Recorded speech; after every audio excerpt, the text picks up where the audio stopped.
we touched on this a little bit, but this is one of the criticisms that comes up that I think is worth addressing, is the variations in the story. So the Gospels usually come up with that, where you have Matthew's version, Mark's version, Luke's version, and John's version. And it seems like when they tell the stories, sometimes they're a little different. The example, I forget where it is. Matthew says that they're up on a mountain, but Luke says they're on a plateau. Mm-hmm. Those are different.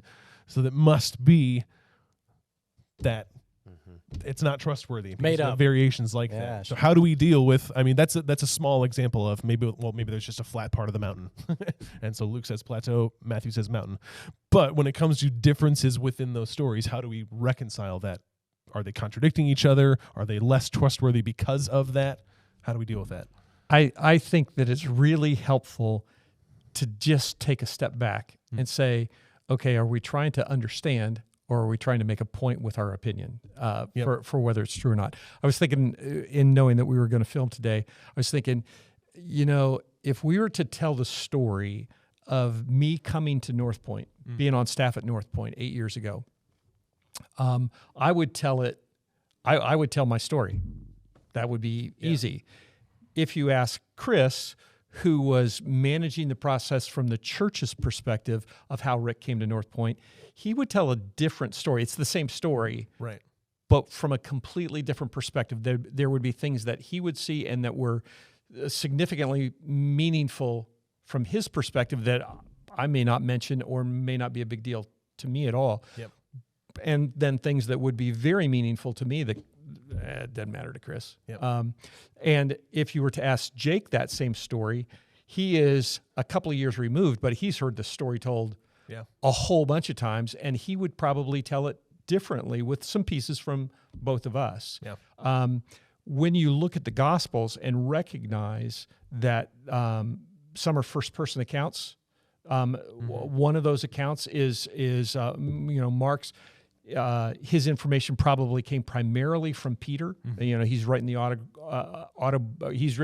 writing the biography of Jesus from Peter's perspective. Mm-hmm. They're all going to see things differently. Yep. Yeah. I think it's just important to clarify, and you find variances like that throughout, and a lot of times they're reconcilable because of that perspective. Well, and perspective. So at the resurrection, when one of the accounts says there was an angel there, and another account says there were two angels there, people will say, "Oh, that's conflict." Well, not necessarily, because there was an angel. There was an angel there, and that person saw one angel. Right. That writer saw two angels. Right. That doesn't mean that there was only one. Mm-hmm. And if there were two, there was one. Right. So it's not a contradiction, just a difference. Emphasis. Yeah, different perspective. In the law enforcement world, or even parenting world, if you just think about it, if you have 2 or 3, so you got a bunch of kids, you know I exactly have 6 what. kids, yes. Yeah. So when the lamp is broken, sorry. we'll just use the kid, because law enforcement looks for those disparities in the story, because then they know it wasn't a concocted story. Yeah. There should be some differences when an accident happens and there are 4 people saw that accident. They know that they're going to have differences, but you're looking for what's the common vein, right? So, but if you have 3 kids and you get home and the lamp is broken, you're like, how'd the lamp get broken? And they each tell this really neat story about an alien that came down and shot it with a laser. Johnny, what alien came down laser? Larry, alien came down laser. And you're like, well, I don't think that sounds, because if it's spot on, yep, Dad knows, sounds like you guys got together.